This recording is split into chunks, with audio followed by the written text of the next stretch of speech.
This episode is sponsored by Magic Mind. When is the last time you listened to a podcast about web development, web design, and small business and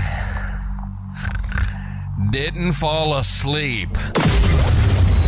Yes, we cover web development, web design, and small business, but like actual human beings with personalities.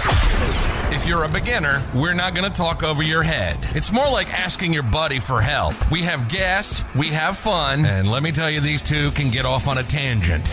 Ladies and gentlemen, welcome to HTML All the Things Podcast. This is Matt Lawrence and Mike Curran.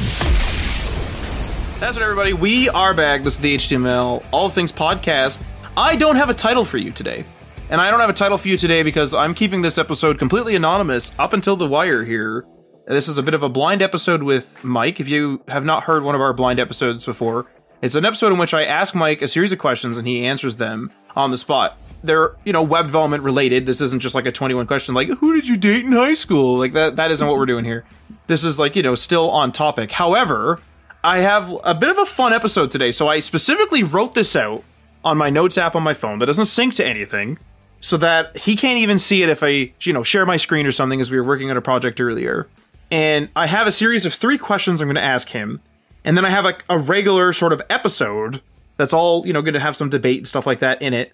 And then, depending on how the vibe is, I may re-ask those same questions and see if we come to any different conclusions. I'm not even going to give you the introduction. I was going to give you, an introduction as to, what, inspired this episode. I'm just going to ask you the questions point blank, Mike. So, if this sounds interesting to you, the audience, and you want to support the show, you can go check us out on that Patreon, leave a review, rating on your podcast app, join us in our Discord server, share this with your friends. Mike, let's do this. Okay. I even wrote this, man, this is serious. It's like I locked this down. I have no idea I what's even have happening right in special text I have before the episode begins, ask these. Man, here we go. Okay. Mike, do you care about your every minute spent on a client project? This is from a business perspective. Do you care about your every minute spent on a client project? You'll start getting the vibe once we get through the questions. Okay, so are you... Okay, every minute spent, do I log every minute? Do I, think about every minute? What's the direction of that? The direction would be invoicing, let's say. If you're going to quote somebody, if you're going to invoice somebody, are you a person that goes, $50, and then if you're there for 1 day, 2 days, 1 phone call, 2 phone call, whatever, you don't care?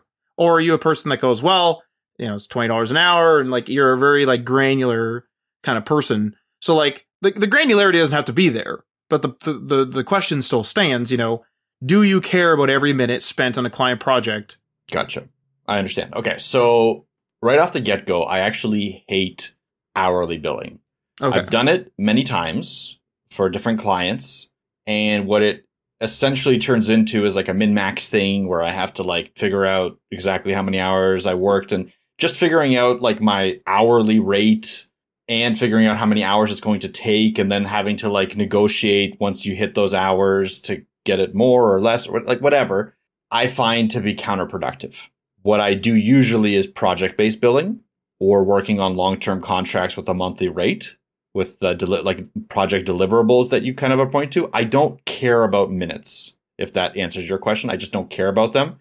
I care about being compensated to a competitive market rate and to my expertise, and I will do whatever needs to be done to get the project out the door. That's kind of my mindset. I want to interrupt you really quick because you said market rate, and how do you come up with that? Because rate usually is tied to time. So are you tying this to jobs? So I'm installing a database, and a database install is, $10. Let's just say, just for simplicity's sake, it's $10. So that's good. Or do you know what I mean? How are you tying it? What are you doing to determine the rate, I guess? Yeah, good question. So rates, I don't determine to exactly how many hours it's going to take me to do something divided by an amount of number. Okay. What I do is I usually go by job rates. So how much would I be getting paid if I was working full time as a developer on a project at a company? And then that's like whatever that is, that's my monthly rate, because most of my contracts currently are full time. So it's easier for me, right? Like I can just be like, okay, well, what's the average salary for someone with my expertise, my title in the United States? That's what I'm going to ask for. And that's the end of that's the end of it. That's it. So the monthly rate would be just whatever you earn for a year divided by 12 kind of thing. Okay. And you wouldn't base it then on difficulty. Like I know that difficulty, well, not always. I was going to say difficulty usually adds time. So that would sort of discount that from your sort of calculation. However, if let's say, for example, somebody was in exactly the same position, meaning, they're, let's just say front-end web developer and you're a front-end web developer and you both have the same amount of experience, say 10 years experience, just for simplicity, but somebody has a cushy job and you do not, would you factor that in? Because you might be getting, chased down all the time. You might be getting, overworked or lots of crunch or like whatever. So would you factor that into that? Because at the end of the day, you may be both putting out the same amount of work depending on management. Well, a lot of this comes with like interviewing for the position or when I say interviewing for a position, I mean like you're getting interviewed for the position for the contract role, mm-hmm. and you're interviewing the actual people that are hiring you to make sure that your mindset and how that, like what you're saying, how grindy is it going to be? Like how much work, how much actual like oversight is there going to be? Is, am I going to have to report to 10 different managers? All of that needs to be sussed out before you technically get to the point where you're agreeing to a contract and figuring out like timelines and money. But for the most part, if something is going to be too like not in my wheelhouse to the point where like I have to report to 15 different people and I don't like the vibes. I don't want to say vibes, but like that's the best way I can describe it. Like I don't like how the structure is of the company that I'm going to be working for. I wouldn't take that role even for more money. Okay. So I usually just bow out at that point. So I usually only take roles that make sense from the perspective of both the person that is hiring me and me, like the one that's being hired. I think that comes from a position, a little bit of privilege where like we do have a lot of experience in the industry. I do have some good like social media following. I have a good like experience, like a decent resume where I've done many things and I've proven that I can kind of deliver on products. And because of that, it makes it a little bit easier for me to be pickier. And then I don't have to worry about this, like, okay, am I going to charge this guy more because he's going to be a nightmare? I just wouldn't work with them. Okay. Yeah. So it's almost like, I mean, we'll do, contract work in like a really non-interviewee sense sometimes, right? Where someone will literally come to us and say, we want a website. We send them some information. There's a back and forth to some extent. A quote is given, they accept it, and we do it, right? That is a contractor thing, but it's a very agency thing. It literally is that. So like with that, would that change anything? Because like you usually do the longer form contracts, the longer form jobs, etc. Would that change anything if it was more of a temporary relationship where you knew, hey, this person needs a site within 3 months, I'm going to deliver it in 3 months, and then unless something changes, I'm not going to see this person again. Effectively, do you? I mean, for lack of a better way to say it, do you try to get money for every minute of your time or as much money on this spectrum as possible or whatever? Because you are going to interview them a bit in the meetings, right? In the meetings, if they're jerks, if they're whatever, there's that interview where you're interviewing them, right? Because they're not an interviewer, but they're still an employer, even as temporary as they are. And so you're still interviewing them in that way, like we just discussed. You're still interviewing them. So like if they're terrible, you can be like, hey, we're too busy, or whatever, make an excuse, and you're gone, right? You guys are being jerks. I'm not doing that. You guys are too cheap, whatever, right? I can't do that project. It's too complex, even, right? They don't have to be bad people for you to refuse them. But because this is a different thing where you're less an employee and more of like a, hey, do this for me, and then I'll, you better pay me, or like pay me this amount rather. Would you try to get a better like rate of pay? Would you try, like, is there a difference with that context? Yeah, I see what you're saying. So again, I go back to kind of project-based billing with that, but that still requires a little bit of like time scoping and figuring out what your hourly rate is to make sure that you're not chincing yourself. So yes, in those kinds of situations, I for sure think about time a little bit. I for sure think about like the hourly rate to a certain degree. But a lot of it also has to do with expertise, and like I don't only rely on hours, if that makes sense, because, and I'll explain it, when you're doing project-based billing rather than like an hourly, like, rate, what you're telling the customer is that you can complete this faster than this person that might charge for a lot of hours, but you can complete it better and faster than them. And that's beneficial to the customer because they can get whatever they're out faster. It'll be less hours technically billed, but because you're not charging by hour, you're charging by project, you need to sell it to them that this makes sense to them, right? Like, because some customers will come back and be like, well, what's the hourly rate on this? Like, how much am I going to be charged per hour? And you have to explain to them that, listen, I don't do hourly. I know that this project is probably going to take me 2 months with the current workload that I have. That might be me working 2 days a week. That might be me working 4 days a week or 5 days a week, depending on how the complexity of the project. If there's unforeseen circumstances, I'll work around them, and I'll make sure it's done. But this is what I'm going to charge for that project. So it's going to be like 10 grand or 15 grand or 20 grand. And, depending on the complexity and what kind of project it is. And at the end of the day, yes, I still do a little bit of a calculation in my own head to make sure I'm not working for $20 an hour. But for the most part, it's actually the opposite, where like I've made it much more worthwhile for myself to work on this project for a shorter amount of time. So I'm trying to get it out as fast as possible in the best shape as possible, and also maximizing the profit from it. So it comes into account, but it's not something that I think about on a daily basis either. Like, once I settle on the price, I'm going to go to it. And sometimes I get burned. I want to be clear on that too. Like, sometimes I'll predict that, oh, this is going to take me, 2 months, and I'll only have to work a couple days a week to get it done. This has happened to me before. And then all of a sudden, by the end of it, I screwed something up and I had to work like the weekends plus extra time. And obviously the average hourly rate, if I were to calculate it, right, would have gone down because of that. So sometimes you get burned, sometimes you win, sometimes you lose. I'm of the mindset that, like, once you set the rate, you got to do whatever you can to get it done. If you get burned, you get burned. I don't go back and like start to, nickel and dime in my own head, though, just because that would drive me crazy. Okay. And like we do that as well as an agency. Like, we'll send out a quote, and I can't remember a time, short of if the project literally changed outside of the scope of the quote, that we didn't stick with the quote. And the quote will usually have like a scope of work and a rough timeline or a specific timeline if they ask. And sometimes you get burned, like, for sure. Like, sometimes you just get burned with that. Second question here. I know we asked a bunch of follow-up questions, but second question here. Does your passion or care for a project give any credit? So what do I mean by that? What I mean is, for example, would you give extra work hours for free? So I know you already mentioned a little bit about that if the project were to go wrong, for example.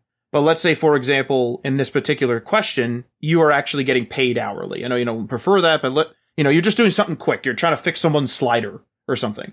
And, would you give like free hours for something? Like, you go in to fix the slider and you notice that the social media links aren't working, or you notice that, the call to action is a bit sketchy sometimes on Safari or something. And you're like, I know how to fix that. Like, how susceptible are you to that sort of effect of like, hey, I know how to fix that? I know how to fix that, so you just fix it. I am pretty susceptible to that, where like I'll just do it, and sometimes I won't even bill. But that's like almost a flaw. But the problem is that has to the only way I would do that is if I had a good relationship with the client.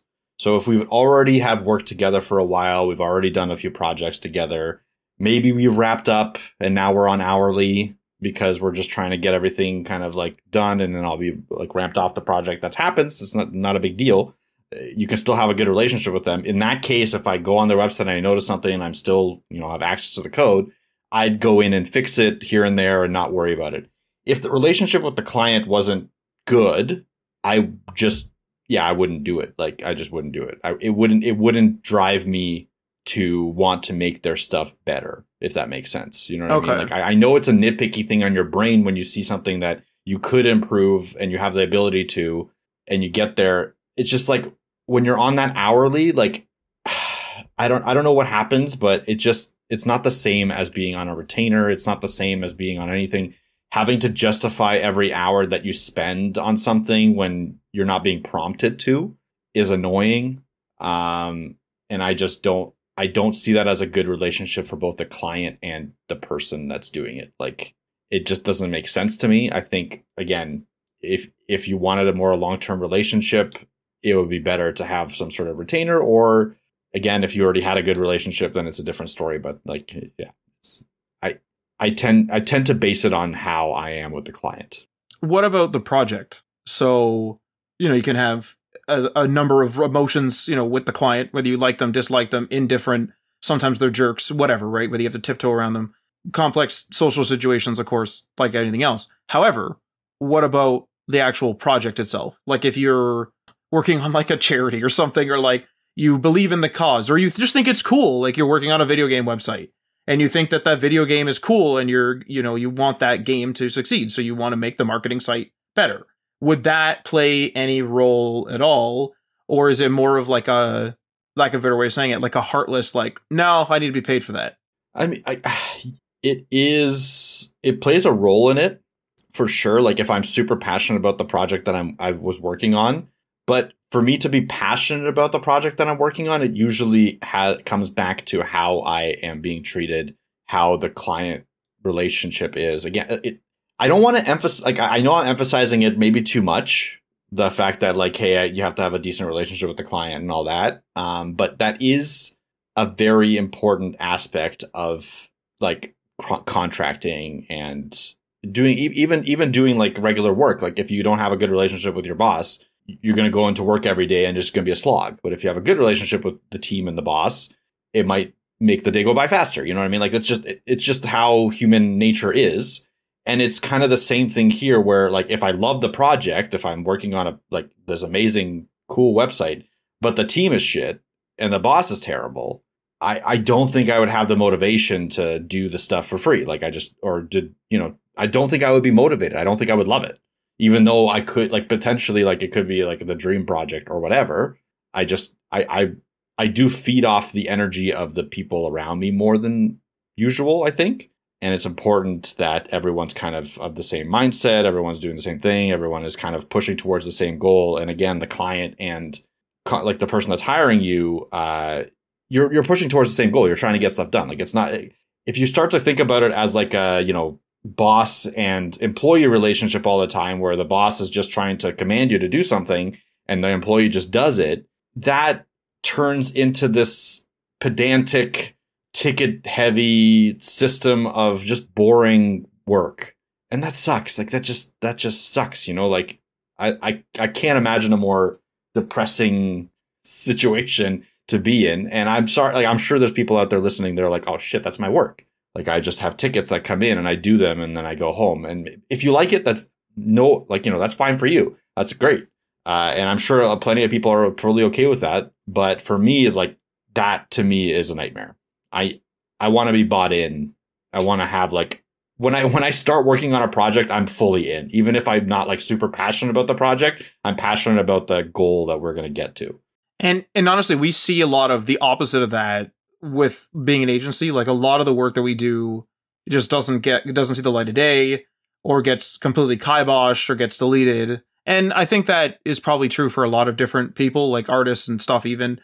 But I mean, web developers that are working in companies too, a lot of their work probably gets, one of the suits, for lack of a better way of saying it, and one of the suits comes down and says, we don't need that whole coupon system or whatever. And then your whole coupon system that you've been so passionately trying to build is gone, even though you spend months on it. So it makes sense. It makes sense to have how would you describe this?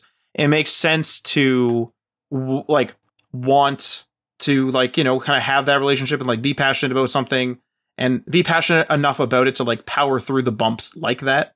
And as an agency, a lot of the time you compensate with like good money, if that makes sense, right? Like you say, hey, I'm going to actually, I'll just give an example of what I mean, because I don't think I'm being very clear. We made a website for someone during COVID because they had to do curbside pickup, and we made it for them. They paid, but then things started opening up meaning the stores started opening up here in our local jurisdiction. And so they just never actually put the site live. And I actually made that site, like I made it look nice and it was like super polished, it ran super nice and everything else. And I made a custom email thingamajig that was chaos for me because I'm not very good at doing that. And I did that and then I just didn't use it. And it's like, I don't really feel that bad. Like it sucks, but like, I don't really feel that bad because I was compensated. Like we were paid in full and that's it. Right. You know what I mean? Like sure, I guess I was passionate about bringing it on because it was like a store that I literally shop at. It's a local store.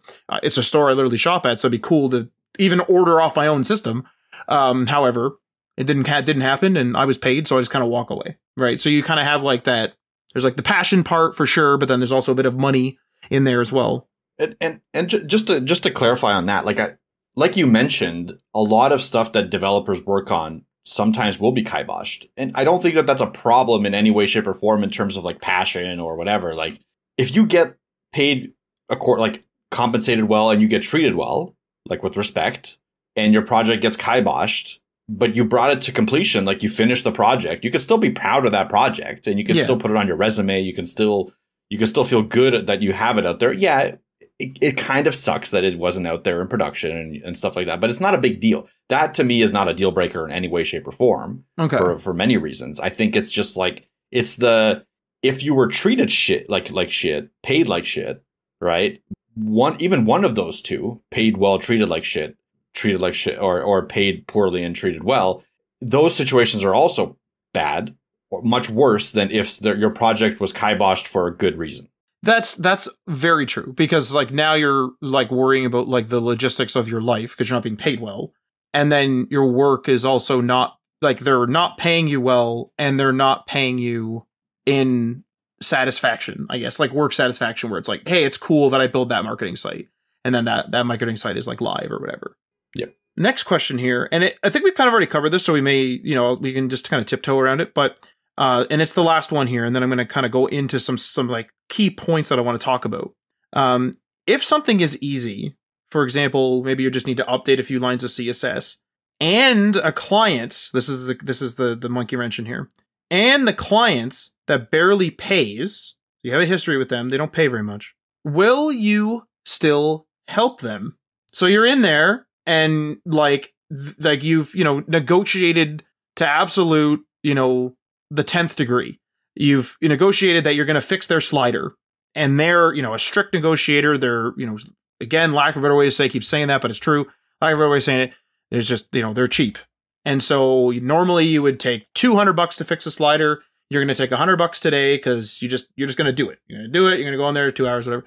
And you see that their call to action, very similar to our example before, their call to action needs a bit of a touch up, needs a bit of a cleanup of some sort. What do you think about that? Like, would you go in and touch up the call to action if they're cheap? It's just right there. It's just a couple properties that you could do.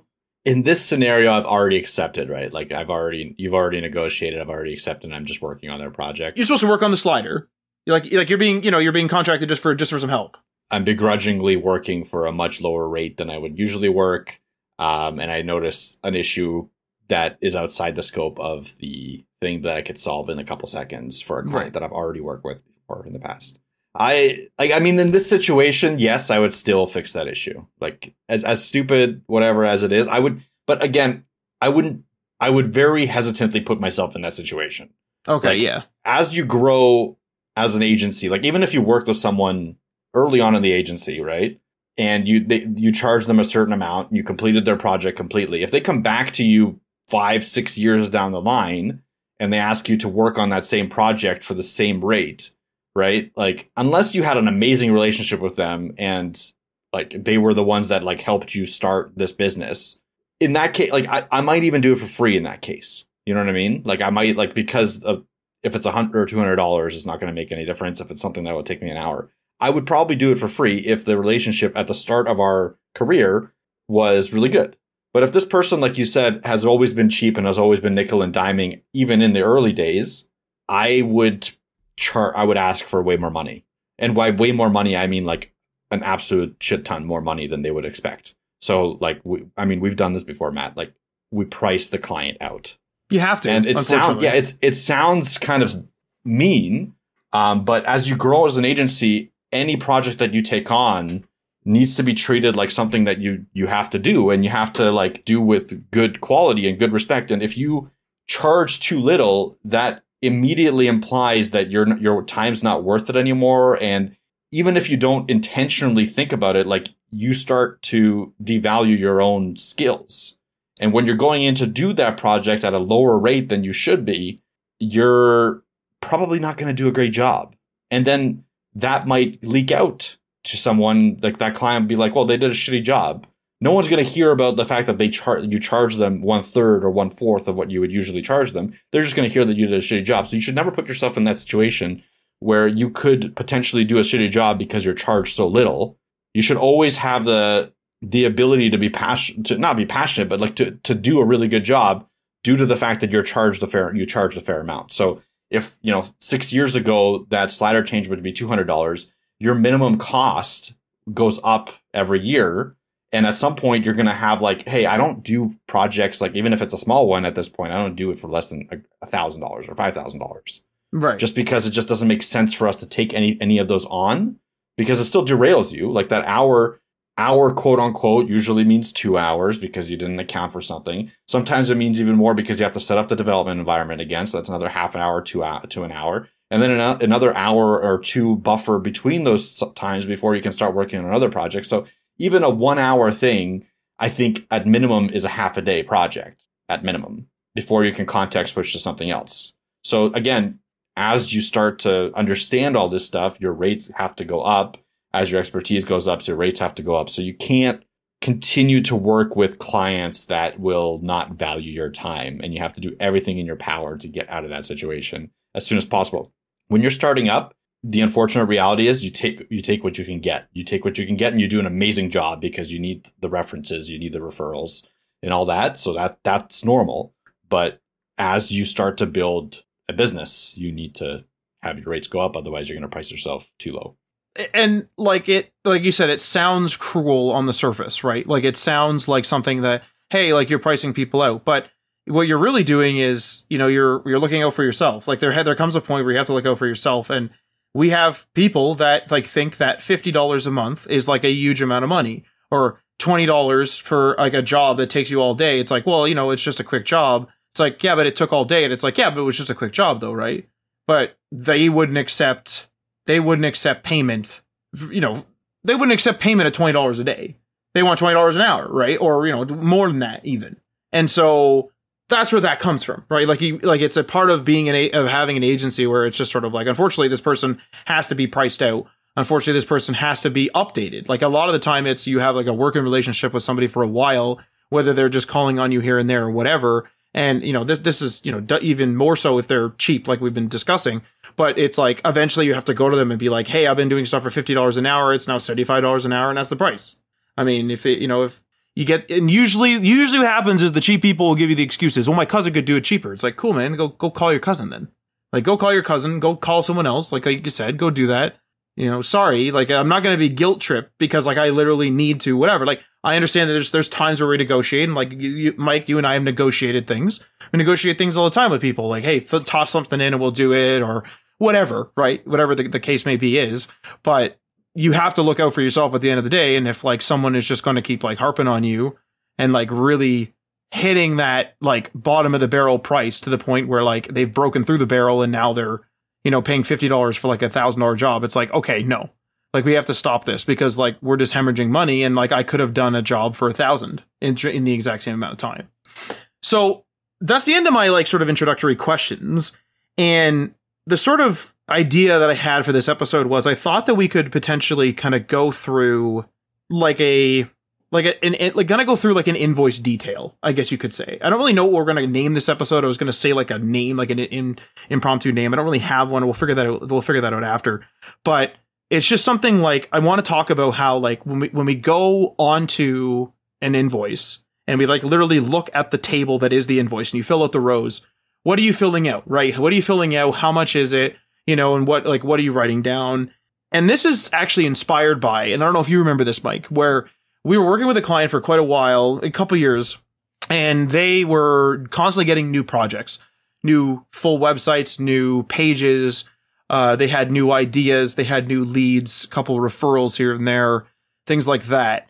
And then eventually the new project stopped and we were just sort of like doing like things for them, but we weren't on a retainer. So it was just sort of like doing housekeeping here, there.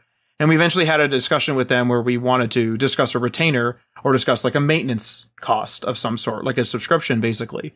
And they had brought up, they said, you know, like they were a more old school person and they preferred a phone call. And we mentioned in the retainer or whatever it was, because we sent them a quote, we mentioned something like this would include, you know, a few phone calls. This person said, well, like, are you timing my phone calls? Are you like counting how many phone calls I have? Like this seems like lunacy that you would do something like this. And I'm just thinking to myself, like, well, it kind of doesn't, because like I have to pick up the phone and then like I have to have a conversation with you. That's like a, you know, professional conversation. It requires my technical knowledge. You're derailing me from what I'm doing, things like that. But like, you know, there's still that sort of like human effect. And so I kind of want to explore if we were to go through like an invoice or like a bill, like if you go to bill somebody at the end of a project, like how granular do you need to be? Like, are we like tallying phone calls? Are we tallying these things? And if those things are outrageous or not, like I have your, you know, opinions now, like at the outright where you prefer to charge per project based on like a, you know, fair market rate that you determine and all that type of thing. But like there are many people out there that charge, you know, per hour, per project, per thing they're doing. You know, like a car mechanic will sometimes charge for a full brake job, even if they're just inspecting the brakes, depending on the shop, things like that, right? Where they're selling you like individual package deals. It's not like your friendly neighborhood mechanic where you're like, yo, check the brakes. They're like, yeah, the brakes are cool. And then that's it. You know what I mean? Like where they're not going to charge you for that. Whereas like at someone else might. So I want to explore that. And I want to explore like sort of the limitations of that a little bit. So the first thing is how granular do you think like we should be on our bills? Like if we're charging on a bill, like you're actually physically writing down. So for example, here I have per call, per hour, per type of work, like you're writing down the invoice. Boom, boom, boom, boom, boom. I did this in bullet point form. How granular do you think you need to be? And this to me is actually different per type of job. So for example, like if I'm on retainer with somebody and we just need to get the job done and we need to do 5 phone calls, then we need to do 5 phone calls. However, if I'm doing a consulting job, I mean, a large part of the job is actually phone calls. Someone calls me, we have a phone call, or like I call them, we again have a phone call to like organize things, fix things, do this and that, like whatever. Are you having a crisis over there, Mike?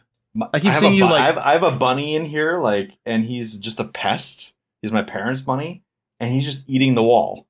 I'm trying to stop him from eating the wall, but I can't do it. I can't. I literally keep seeing you like I'm like talking about granularity of billing, and you're like rolling your eyes. You like roll back over. Like what is going on? So you have a bunny that is just straight up. I have a bunny live on the podcast that's just destroying things in my room. Just full on destruction. Anyway, I am ready to talk about granularized billing. I do have a lot of thoughts on that. So the way I do it and the way I think about it is benefit of the doubt. The initial part is I'm very lenient initially, as long as we have a good working relationship. I have a certain kind of like, okay, if they don't call me every day, they call me infrequently, I don't care. Like, it's fine. If they call me once a week, once a couple times a month, I'm not going to charge them per call, right? As soon as that line is crossed, as soon as like, obviously they're taking advantage of my respect and my like trust and all that, that's when I'm more pedantic. That's when absolutely the next bill they get is going to have calls on it. It's going to have extra line items on it so that they know that their actions have consequences in terms of time spent on their project. So I start very generous in the sense that I don't charge for that, but I can get pretty pedantic if it gets out of hand. It hasn't happened, I want to say pretty much ever. So usually like the client relationship that we have is very good, and the money, like I feel like I'm being valued both from a monetary perspective and a respect perspective to a point where I don't need to do that. But I would absolutely put the hammer down if it got out of hand. Like if I was getting called every day when that wasn't part of the contract, you better believe that every one of those extra calls that's not part of the contract is going to go on the invoice, 100,000%, because that's what derails me the most is calls, especially calls that come out of the blue. But again, usually I will be very clear about this after like 2 or 3 calls. I'll be like, hey, it's starting to get to the point where I'm going to have to start charging extra for these calls because of the contract that we have. Like we only have a couple touch points a week, whether that be call or email, that's fine. But we've gone over that a couple times. Like, we've done a couple extra for free. That's fine. But now that it's become a regular thing, maybe we redo the contract to include those and, have them incorporated into the monthly amount, or I'll just charge extra for each one. That's how I would handle that. Again, I just like I wouldn't want to work with clients like that. So I hope that the hope there is that A, they fall in line and are okay with less touch points, or B, they realize that we just won't work well together. And, after the next contract is done, the next month is done, we go our separate ways. Like, I'm not fighting for a person that derails me on a consistent basis to try to stay as their client. But you would obviously charge, I would assume, like if calling was the bulk of the contract. Like I mentioned before your bunny started eating your wall, I mentioned that what a ridiculous problem to have. I'd like to just point out.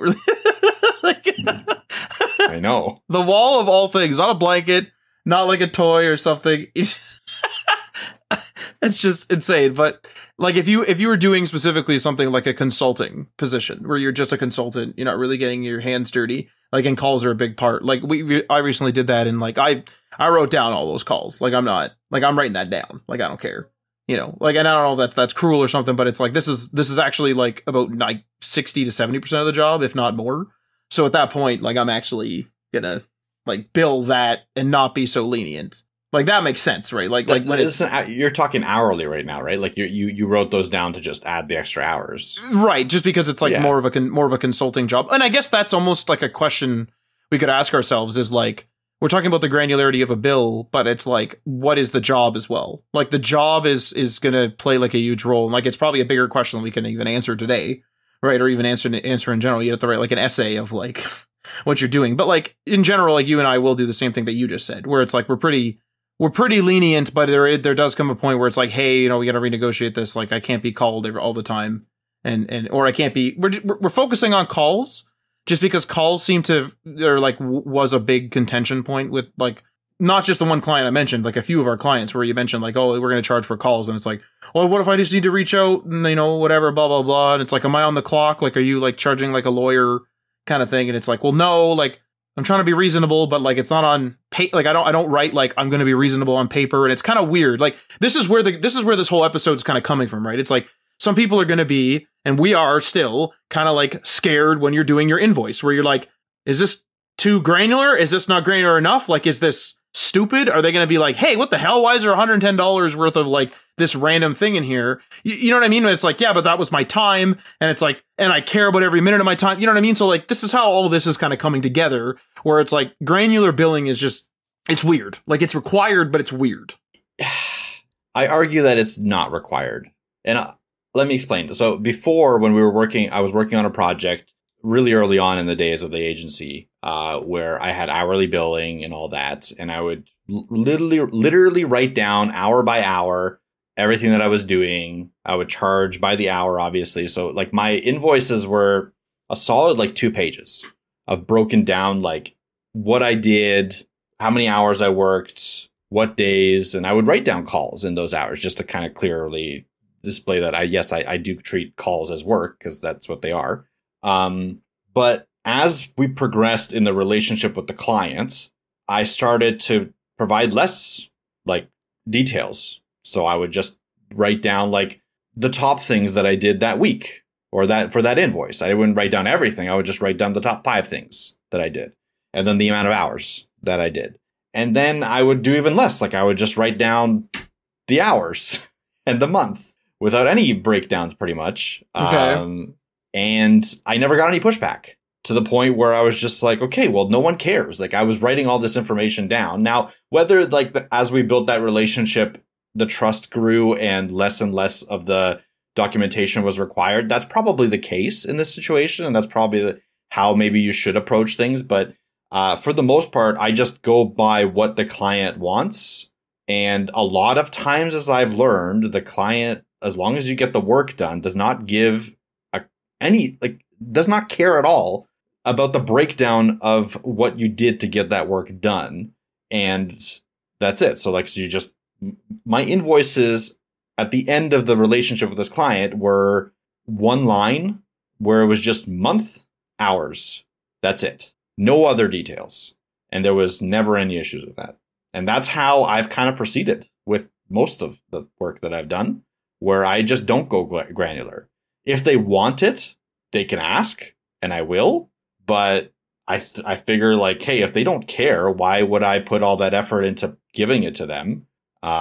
It's more work for me. It's more work for them to read it. Like at the end of the day, they just need a number to pay. And yeah, I don't know if I'm just I've just been lucky or if I figured out the secret.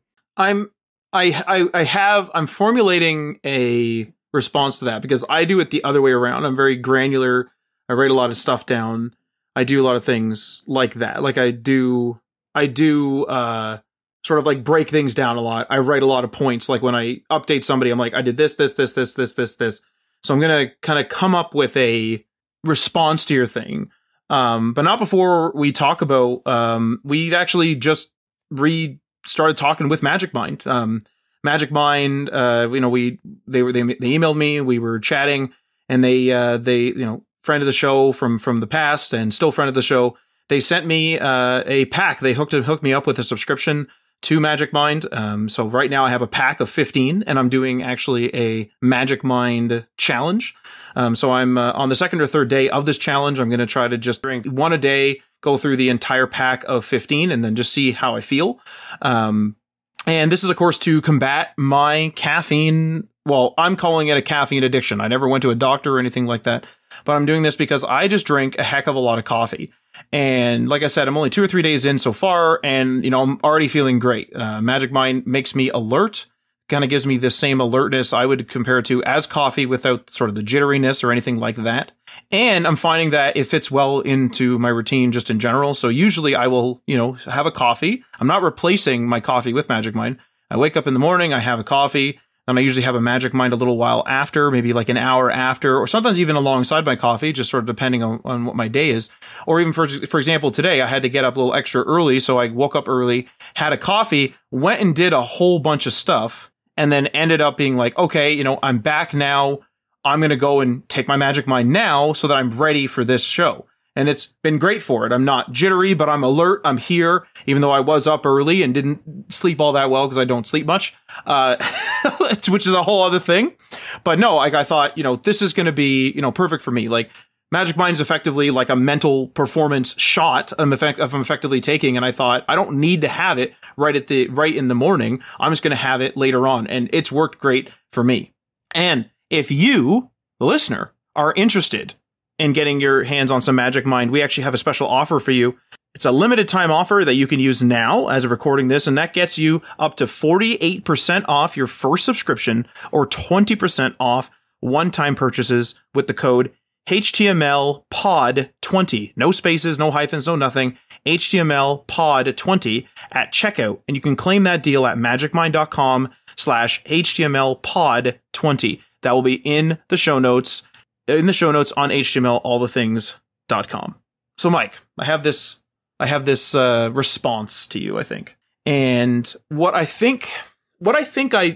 don't know if this is like me trying to like prove my work or if like, I don't know what I'm trying to do really. But what I do is when I write out an invoice, I like to write down everything that I've done, right?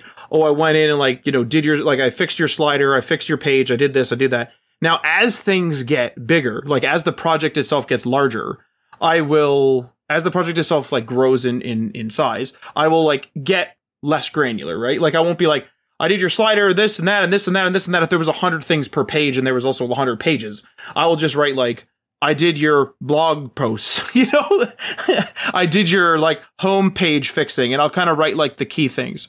Now, I don't know if this is like a layover or like something left over from my IT days where I try to stamp everything with notes because in case I have to go back and refer to what I did, I just like won't remember sometimes. And so it's like a unique identifier of like, oh, like slider, blog. Oh, yes, I do remember that project. And then it's kind of like a recall thing and I can go back. Sometimes the people will ask too, like though, like I have had people ask me where they're like, why is your invoice, like you said, you were lucky. For me, it's like I have had people ask me like, why is your invoice only one line? But like for me personally, like if I look at it like out of the logistics and out of the like IT lens, I don't know what it is about it, but I feel like I need to like tell them what I've done because a lot of web development is a little invisible to people unless they're developers themselves. And so they'll think like I just went in there and like clicked and dragged a button when in reality I had to like go in there, realign it. Maybe the animation was messed up, fix the animation. Oh, now the animation doesn't work on Safari. Why is that? The animation doesn't work on Chrome. Why is that? Firefox, whatever. Oh, now there's actually this other weird problem because now the animation is pushing this other thing out of the way. Oh, that other thing's actually aligned incorrectly, right from the get-go. I have to go in and fix that. And so like I just feel as though I need to sort of prove myself that way. Whereas like if it was something that people kind of generally realize isn't easy, like fixing something physical like a car or like going in and like laying the brick on your house or something like that, where you can just be like, I laid the brick on a house. People are like, oh, that's a big job. You know what I mean? Whereas if I just say, hey, I fixed your navigation bar and it took 6 hours, people would be like, some people or many people realistically that we work with would be like, why? Like, why would it take 6 hours for you to do that? And it's like, because not everything is a drag and drop editor. Not everything is just like a quick, like what you see is what you get editor. We have to like actually go in and do it. So like, that's kind of like some of the reason why I do that as well. And it's just sort of, not all of our clients are going to be like that and demand granular billing and want insights into everything and like, act like that. But some of them will, you know what I mean? Like some of them will, certainly ask those questions and I'm just trying to avoid that. And if there's too much detail on a bill, most people won't say like, hey, could you shave this down? They'll just won't read it, right? They'll just look at the price and then pay it. So it's kind of like, I don't know, it just works that way for me. I get it. I understand because I did that initially, right? Like I did like the crazy amount of detail, but two things. So a lot of times why I don't do it is because I'm in pretty constant communication with the clients throughout the process, like throughout the entire week that I'm working, the entire month. It's not like I'm not talking to them. I'm constantly giving them updates on what's going on. If it's too technical, I'm telling them in a high level of what's going on and stuff like that. I'm sending them screenshots. I'm in very consistent communication with anyone that I work with. And I think because of that, I tend to establish as much trust as possible from that perspective, where at the point of the invoice, they already know everything from the communications that we've had. If it was one of those projects where you're kind of just like, here's a project, work on it, I'll be off somewhere else, and then I'll come back and check on it. That's a little bit different, where you would probably write up a more detailed invoice, or I would, and I would kind of show them what's been going on, maybe even show screenshots. I don't know if that would be in the invoice, maybe like a report or something. But I tend to like to, again, have that back and forth relationship with the client, because as you're working on something and you do something and you show it to them, the earlier you show it in whatever state it's in, the faster you can get the feedback that you need so that you can avoid those situations where you deliver a project and miscommunications were had and all of a sudden the requirements have changed and now you have to go back and redo it.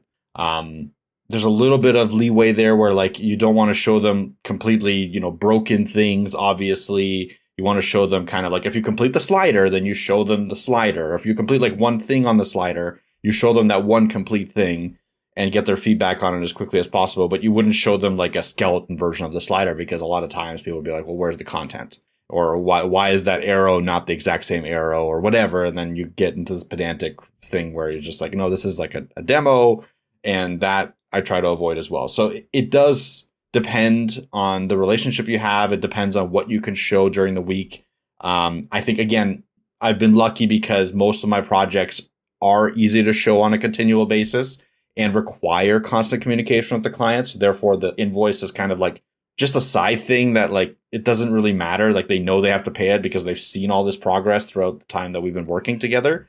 And that's why it's a one-liner and no one cares. And then, yeah, so it's probably just luck. But again, I did the same thing as you, Matt. I initially started off with too much information. And yes, you're correct. Like, no one is going to tell you that it's too much information. They're just not going to care and read it. So I was just like, why am I spending all this time writing it down if no one cares? The other point that I do want to make to your point of like, hey, I spent 6 hours on a slider.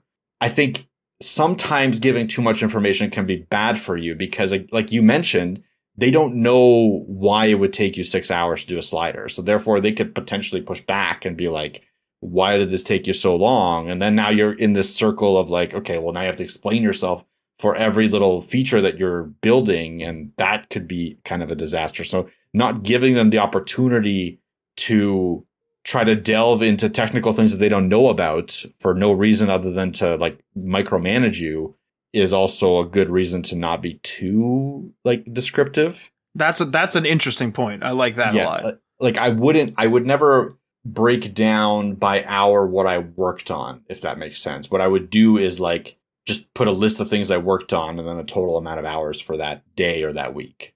Right. Like then it's like, it's a little bit easier to, some stuff takes longer, some stuff takes less. This is the amount of hours that I worked. Here's a bunch of stuff that I got done. You don't have to get too pedantic about like how many hours each one of those features took you to do. Well, I actually have a question about not necessarily. Well, I guess it is about that. So what, like, I like that point you made where it's like, hey, you don't have to get like super into it because then they're going to be confused why you're spending all that time on a slider. However, one thing that, especially if the project is like, it takes a while, is if you do a really granular bill or an invoice, you don't necessarily have to like send it to them right away. And I find that when I start writing a granular bill out, I'm like cutting things out a bunch. Like I write, 10 points and I'll cut out 4 of them or something and leave 6. But one thing is that I actually will remember different things to bill for. Like I'll go through and be like, oh shoot, like we did buy them, a domain. Like a domain is something that happens so early, it's so easy to forget. And so you just like may forget to like bill for that. And it's like, oh shoot, we did bill them for a domain. You go, you find the receipt, whatever, you do whatever, you get reimbursed in whatever way you do. I find that writing the granular bill helps me with that.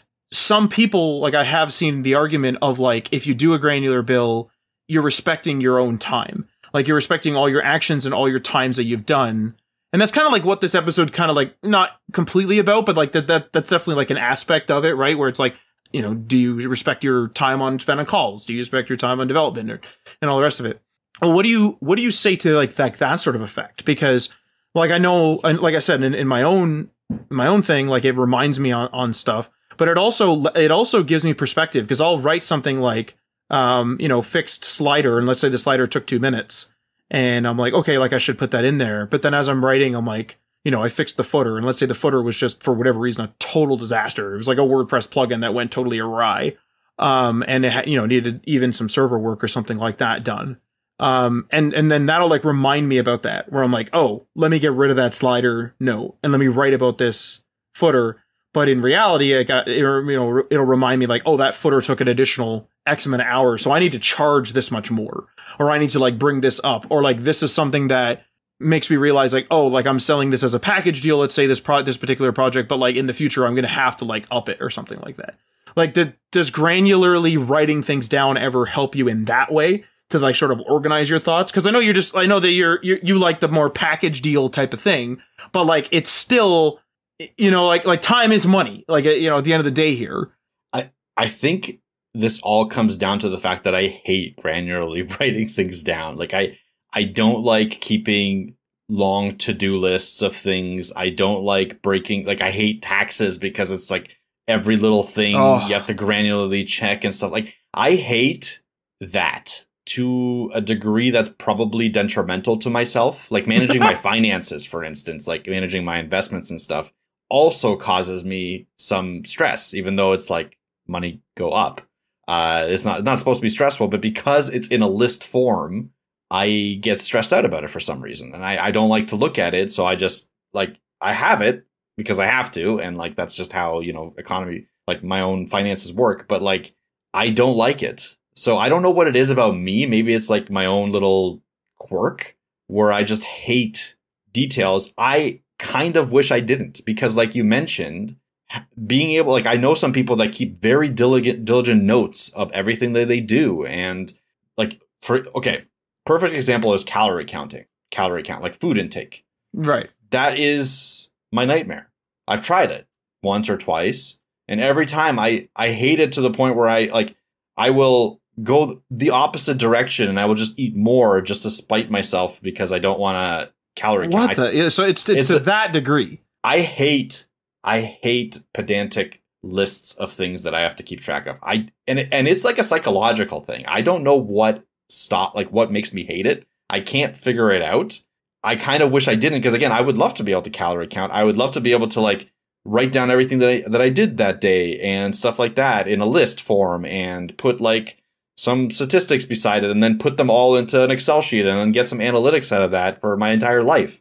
I know some people that do that. That's why I'm trying to say that. It's like some people have like these really cool statistics about their life. Like, hey, they spend X amount of hours sitting down, or they spend X amount of hours doing this thing for their work or something. I don't have that because I freaking hate keeping track of stuff like that. So some of it is not most likely is to my detriment. That's what I want to kind of point out here, is that like what you're mentioning, keeping track of like the accomplishments that you've done to help you justify costs, justify potential quote increases in the future is good. Like that, you should be doing that, right? Like that makes perfect sense, because then if you track whatever you did and you figure out an average time it takes you to do a footer, then you can bill by time and know exactly how much time is going to take you and probably make more money technically, depending, even if you do project-based building, because you have an idea, a better idea about how much it's going to take. But the reality is I hate doing that. So I'm a bad person to ask about this. Is it the habit? Like it, because one thing I definitely have trouble with is the habit of doing stuff. Like I have the habit now of being very granular on an invoice, but I don't have the habit anymore, or rather, sorry, if I go to form a habit, so I don't have the habit yet, then like actually forming the habit takes forever. And I end up being like, oh, I'll calorie count. It'll be like 2 days. And then I stop. And I'm like, man, I did like great records. Like I was meticulous in my record keeping for 2 days and then stopped when I was supposed to be doing it for 7 or however long the period was. I can't answer you because I think it gives, it's like an anxiety thing. Like when I open up a spreadsheet of things that I need to keep track of, usually it's supposed to help you. Like it's supposed to help you, like, you know, keep track of your life and all that. And like I just had a baby, and when you have a baby, what you're supposed to do is you're supposed to keep track of all the, you know, the food intake, the poops, the pees, all that, the sleep. So I had to do it.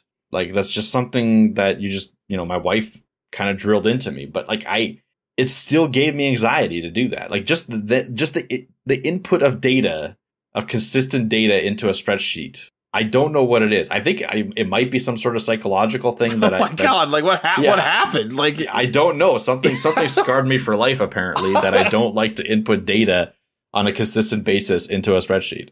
Somebody really screwed you over hourly on like an hourly rate one time at some point in your life, maybe even in like high school or something.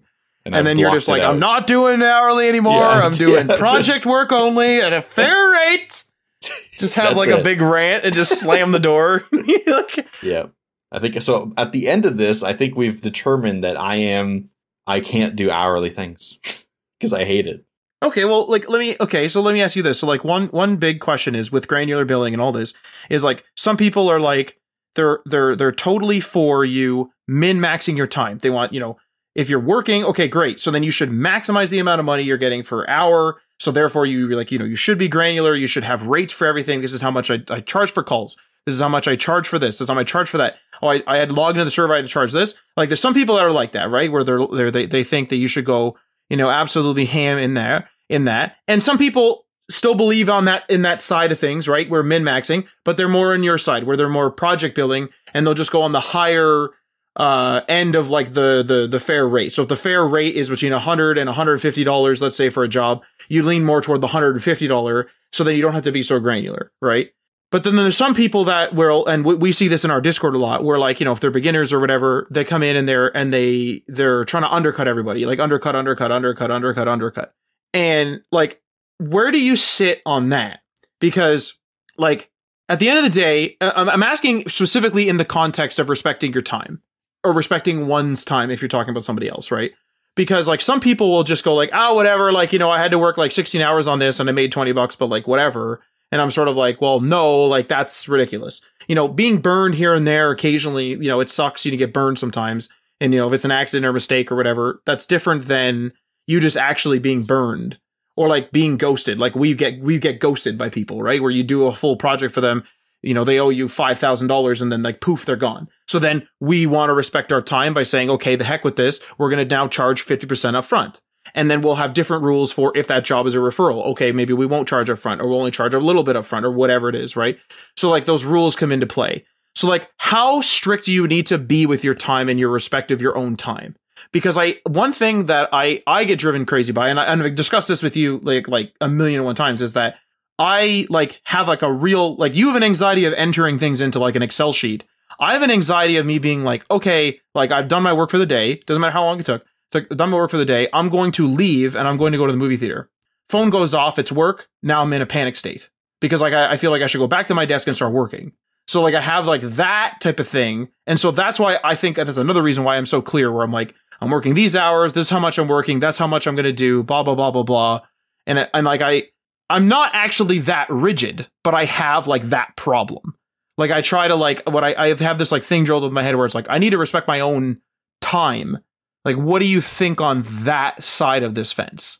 So on that side of the fence, I definitely lean towards the same thing. So not the same thing that I've been talking about. So I would lean towards charging extra so that I have the flexibility if I need to do the extra work if it's required.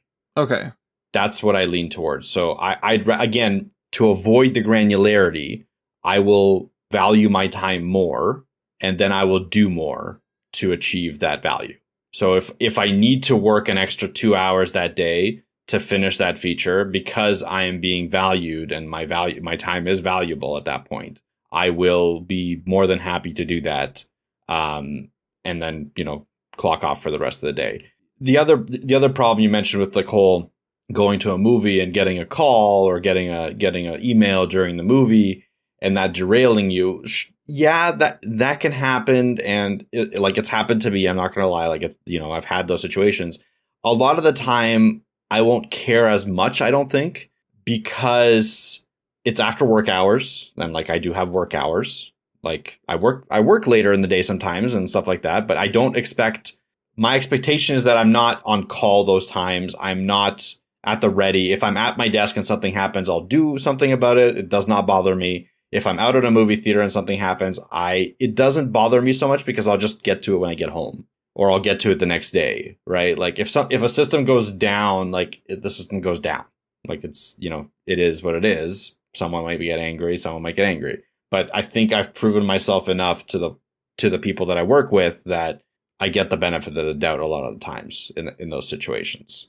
It just doesn't bother me as much. I don't know what it is about myself. It's probably a psychological thing where I'm able to disconnect when I need to disconnect, and I'm able to just power through when I need to power through. And both those situations are fine by me as long as I'm being compensated fairly. Okay. Because I don't know if it's like I don't know what it is. It's like, I feel like once there's work on my table, I'm like, oh, I got to get this off. I have to work on this quick. Like I have to get this out of here. This has to be dealt with. This person is waiting for my response. And I have that like urgency. So I have to have the granularity to be like, I'm logging off at 5. Like I literally have a second phone. So I can be like, I've shut this off. Like I've shut the other phone off. So it can't bug me anymore. You know, because if I see it, even if I'm like in the middle of a field for some reason, if I'm in the middle of a field for some reason, and I like can't help you, but I have a cell phone. Not really sure what situation that would be, but anyway, if I'm in the middle of a field, if I'm golfing, sure, that's a better example because it is also field like. If I'm out in the middle of a golf course and I get like a derailing message, I'm like, man, like I have to like focus on this. And maybe I'm like a single focused person and I have to like quickly focus on that. But what really pisses me off, just to be blunt, is like now my personal time has been like invaded, and now I'm worried during my personal time, and then I may as well just be working all the time anyway. You know what I mean? Like that's kind of where I'm at with that. And so like that's why I'm so like granular, where I'm like, I did this. I will be back out like tomorrow at 9. Boom. I don't know if that's stupid or like or silly, but I hear like the time respect thing like a bunch, right? Like where some people are just constantly on their phones, they're constantly working, they're constantly doing calls, and it's just sort of like their work is part of their life, whatever, back and forth. Whereas like it's like that thing we've talked about in the past, right? Where it's like some people are web developers as a person. That's how they identify. They're like that's them. They work on it on weekends. They work on personal projects. They're web developing all the time. Where some people are like web developers from 9 to 5, and then they go and become like skiers or like whatever, right? Like, so there's that. I don't know. I just have that like weird disconnect, and like, I don't know. The world of mobile work has kind of destroyed me in that way. But so I think we've covered granular billing, so, to death at this point. I do want to ask about on-call stuff though. So do you think that it's worthwhile to charge for availability? So like if, for example, you're like literally on call, like it's in there and it literally says like, hey, you need to answer within an hour or whatever the terms are. Do you think there needs to be an on-call charge? So I know that some places will do, if we call you, you get 4 hours like minimum, right? Whether we actually need you or not, if we accidentally engage you, you get 4 hours worth of pay. I'm of the mind of like, I need to be paid for the time that I'm sitting around waiting because I can't go into my field and stand there apparently. Yeah, what usually happens is you have kind of a rolling rate of like you get paid for the amount you are on call at a certain rate, and then you get paid extra when you're actually called in to do things. And that happens with every industry, including web development. So yes, if that's the situation, you have to charge for it, obviously. You shouldn't be on call if you're not charging for the on call, right? That's how it is in the industry, and that's how it works with like jobs in web development, where like if you need to monitor a server, you're monitoring a server and nothing happens, but you're still being paid a certain amount for it. A lot of times with like traditional work, you'll have on call and then you'll get extra time off later on. Sometimes they pay you with time off, which is also, I think, okay, as long as it kind of accumulates and you can use that or you can cash it out, whatever. And what happens with agencies, this is kind of the more complicated thing, is that a lot of people that like tell their clients that they're 24/7 and they get paid an X amount per month to kind of be 24/7 are kind of pseudo 24/7. They're not on, like, they don't care as much as you do, Matt. Like people that offer these services that are single person agencies just offer them as a marketing thing. Okay. And what happens is that they don't get bothered by the fact that they can get called anywhere. They'll just do their thing. They'll live their life. Sometimes they'll bring their laptop with them. And if something happens, it happens. And they just go and deal with it and come back. And it doesn't I think it's a mental thing where it's like, it doesn't derail them to that degree. And they're willing to make that sacrifice to get more clients. That's it. That's all that there is to it. Now, if and they can get called at night. And if that happens, but most of the time, 99.9% of the time, you're not going to get called in the middle of the night because a business card website is down or like a marketing. I would hope not. That's what I'm saying. Like they're making a bet on that. They're not it's not a guarantee because someone can be pedantic and like try to get them, 24/7 is 24/7. So they're going to give them a call, and that can happen. Absolutely can happen. And I've spoken to agency owners that, offer those services, and they've been screwed around like that before, and it sucks, but that's their reality. Like that's what they're doing. So they're just trying to get it. Like at that point though, it's sort of like, if you're going to get screwed around, then like be granular and say, well, it's actually 12 hours support or something like that. Right. But that won't get you, like if a agency offers 24/7 and you offer 12, a person that cares about that will go with the 24/7. Right. Okay. So it's a marketing thing. Like it's a thing to get sales. And it looks a lot better to say I'm always around. Correct. Just like reach out anytime. Correct. And I'll be there. Yeah, that's all it is. Yep, you got it. And it can screw you over. Absolutely. Assuredly. Assuredly can and will screw you over. Most of the time it doesn't. Like most of the time you're fine. But when you're a business owner and you're trying to make your business successful, those are the kinds of things that some people do, right? Like they'll take extra steps, and that's why you see like these business owners that like never have much free time and that are just like working a lot, and they're just trying to like grind away and try to make a bigger business, and then they hire people and they get better, or they fail and they burn out. this wasn't like an agency, but these two people that I knew were trying to were running a startup. It was like an analytics startup, and they were working out of their offices in San Francisco at the time.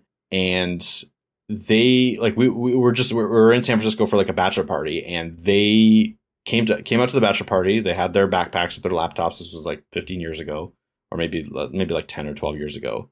And maybe 4 times during the night of like us going out to like clubs and strip clubs and stuff, they would like hop out, go to some place and like do something for work, and then come back like throughout the entire night. That's some dedication. Right? Like it's intense. It's an intense dedication, and like I was kind of blown away by it at the time, because I was like, Jesus Christ, like they literally can't have a second of free time, like where they're not quote unquote on call. And this is their own product that they were making and supporting, and like stuff was going down. Like I don't know if this was like a weird weekend where something was wrong with the systems, and that's why maybe that's what it was. They just got lucky to witness that, but like they were on it the entire time. I also didn't feel like they slept at all ever, because like they were out with us all night, and then we went to their like whatever apartment or whatever, and they were still working when we came, and like they hadn't slept, and then they were working, and then they came out with us that same night, which was kind of intense. Like the whole thing was kind of crazy. But having said all that, like they did the grind culture, I guess, and were successful enough to be bought by Facebook, and not Facebook, Twitter at the time. And they were fine after that. Like they worked regular Twitter jobs, and they had the 9 to 5 and stuff like that. So they did it for a temporary bit of time. I don't think it's something you can sustain as a person. But I'm just trying to say, like, that's like just different mindsets. People have different mindsets. They have different priorities in life, and they seem to be okay with it. Like they weren't like panicking. They were just like, oh, I just got to go and do this. So that's the other thing, is like, I think your mindset it does derail you, and it does make you feel bad. And it's like, it's something that you just can't control. So it's something you can't like fix and stuff like that. So it's just a constant thing in your mind. So for you, like a 24/7 on call is nightmare. Oh, it's a disaster. Yeah, it's not good. Yeah. It would be a total disaster. So don't do it. Like just don't do it. Period. I would need to be like sedated, I think. Yeah, like it'd be like, you're gonna have to sedate me enough so I can work. Yeah. But like not like to remove the panic but still work is basically like how it would be. And I'm not 24/7 on call either, just to be clear. Like I have my work hours, and then if I need to, I'll work extra. Yeah, and that's not to say I won't eat too. Like, I mean, people are like, exactly. Yo, can we do this? Like, yeah, like I'm around today or whatever, I'll do it. It's more so like if I get derailed when I'm trying to do something else, then I'm just like, man, can I ever do something else? And like then I start going a bit nuts. Start going to go a little bit cuckoo, and then yeah, it's not good. Okay. I have the final thing we're going to discuss here tonight, and I don't think we need to revisit the questions at the beginning, like I said, because we've gone through a bunch of questions, a bunch of opinions, and things like that. And I still don't really have a name for this episode. It's more like time respect or something like that. Yeah, how to respect your time or something like that. How to respect your time. Do you respect your time as a web developer? That's just brainstorming out loud right now. I mean, I don't mind it though. Like, yeah, I like it. So this one here, and this is a question like I wrote before, but like this is for you. This is about package deals.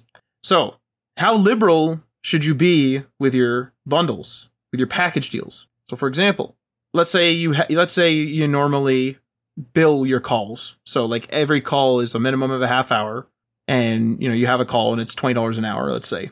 But the project upgrades, and all of a sudden the project's larger. And you say, okay, we need a package deal because I'm going to be doing some developing. I'm going to be calling you. I'm going to be doing some consulting. I'm going to be doing this and that and all the rest of it. So do you then just take all the normally billable calls and throw them away as like, okay, those are now quote unquote free, and I'm just going to charge this big blanket amount? Or do you consider all the like sum of the parts?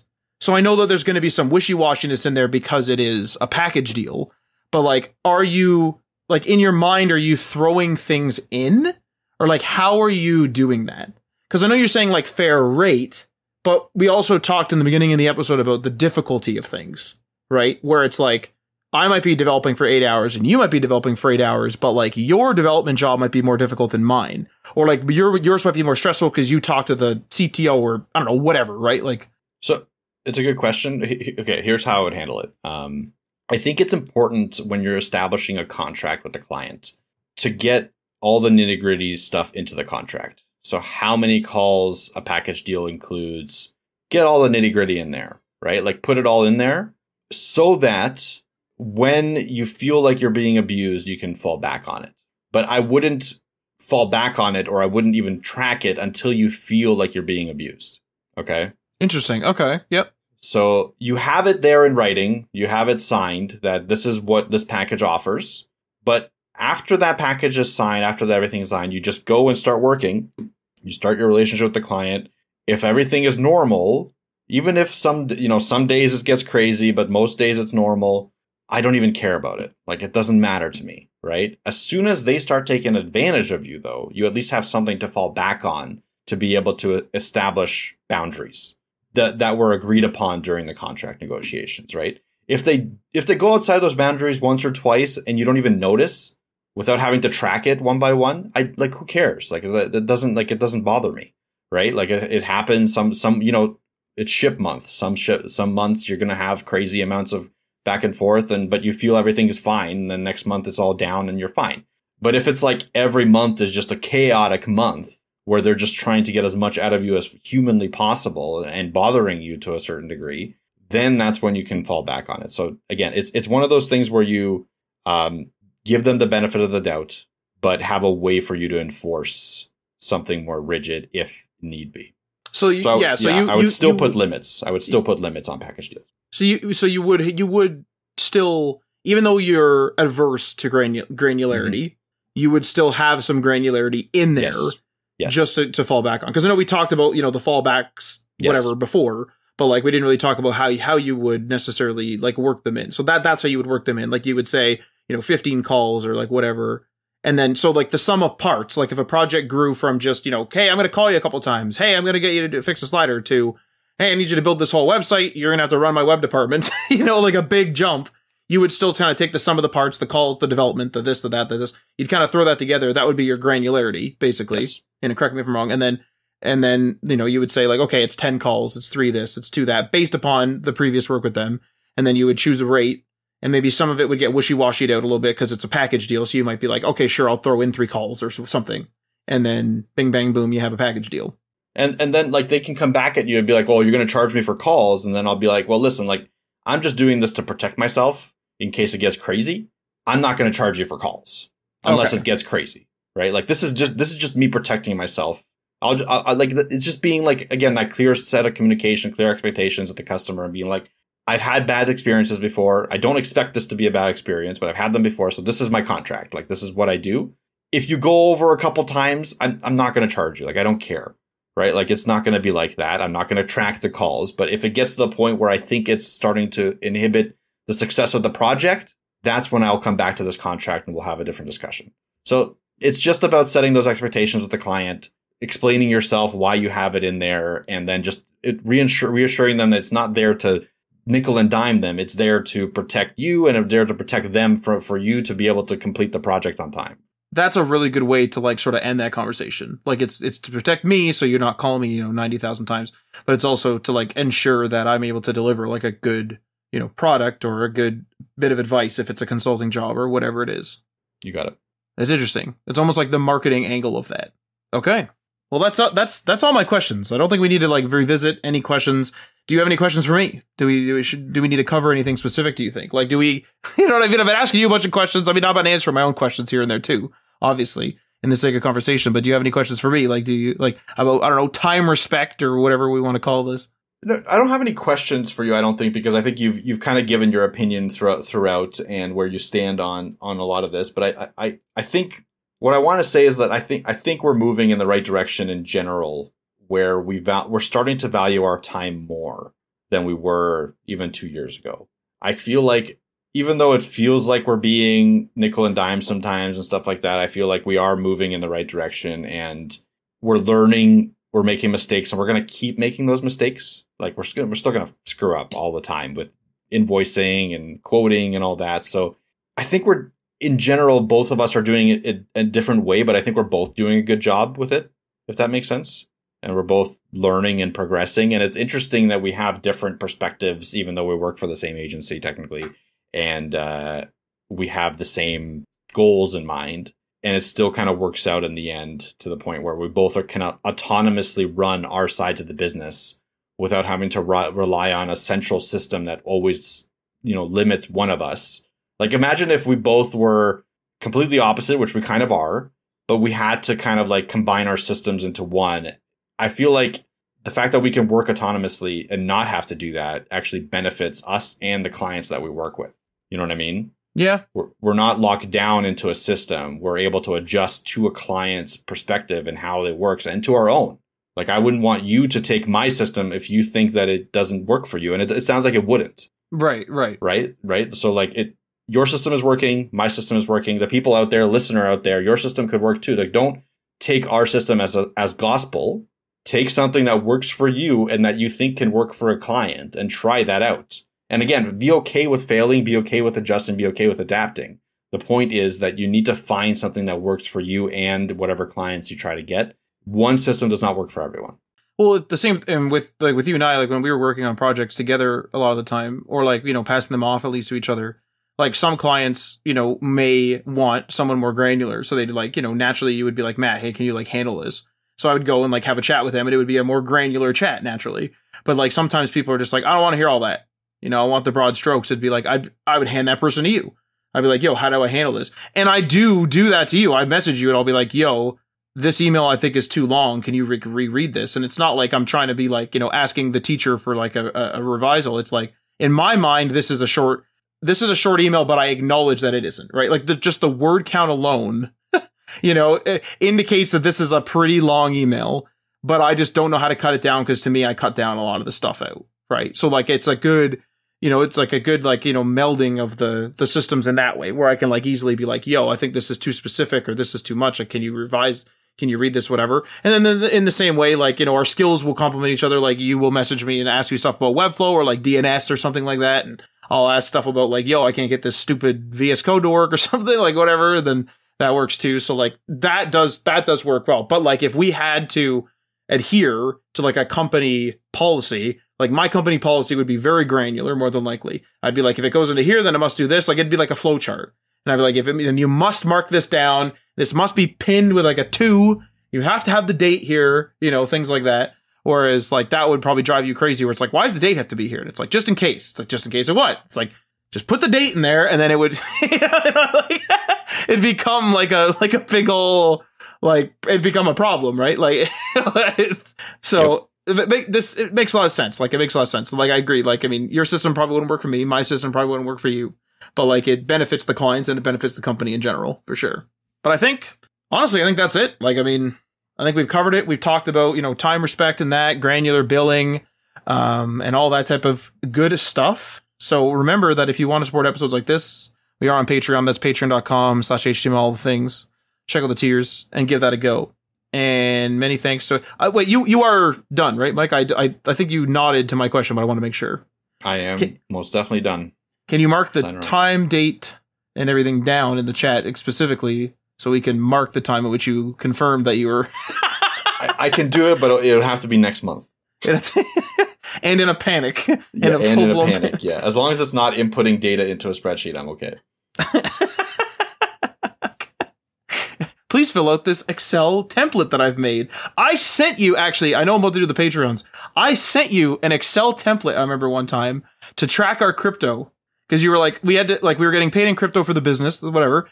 And we had to write it down for our accountant. Our accountant told us write it down a certain way. So, okay. So I made a template in Excel and I was using it. And it would like fill in prices and crap and all this stuff. And I remember you looked at it, you're like, I don't think I can use this. And now correct. I know why, because I was like, what do you mean? Like, you very simply go in, type the date, type the number, type this, like, what are you making, CRO, whatever, like, whatever currency, and go, and you're just like, I don't think I could use this. And then you just didn't. You just used some other software that like automatically pulled stuff in. And I'm sitting there going, it has to be automatically pulled. That's correct. Mine, I compare my auto pull with my spreadsheet. Like, nope, I hope that is correct, and that's it. It usually is not. I usually have to correct a bunch of stuff. Yep. I take the L there. Oh no, like on either side. Sometimes the auto pull is wrong, and sometimes my Excel is wrong. So now you have to compare and check, so it's even more time consuming. My anxiety is right now at a top 10. Well, many thanks to our $3 tier patrons. Tim from the Web Hacker, thewebhacker.com. Jason from Geek Life Radio via geekliferadio.com. Garrett Segal, Level Up Financial Planning via www.levelupfinancialplanning.com. Joshua via silvio.us. And Magnus from yesweb.se. And remember that we also have that Magic Mind discount if you're interested in that. It is a limited time offer that you can use now as of recording that gets you 48% off your first subscription or 20% off one-time purchases with code HTMLPOD20 and use that code at checkout and you can claim it at magicmind.com/HTMLPOD20. That link will be in the show notes on htmlallthethings.com and the promo code will also be clearly displayed there so you can read it, copy, paste it, all that good stuff. And last but not least, we'd like to give a shout out to a contributing author on htmlallthethings.com, Michael LaRocca. He's the author. He's the elfer? Like, what are we, like, in Lord of the Rings? What's an elf as well? Anyway, standing in fields, talking about elves, whatever that means. Michael is the author of Self-Taught, the X Generation blog at selftaughttxg.com. Feel free to leave a comment or a review in the platform that you are listening to this on, and this outro will sign us off. You've been listening to HTML All the Things Podcast. Web development, web design, and small business. We hope you've gotten some useful and practical information from this show. And we hope you appreciate that we talk to you like human beings. And we hope you had some fun. We'll be back soon. But in the meantime, hit us up on social media on Facebook, Instagram, and Patreon at HTML All the Things. And on Twitter at HTML Everything. Until next time, this is HTML All the Things, signing off.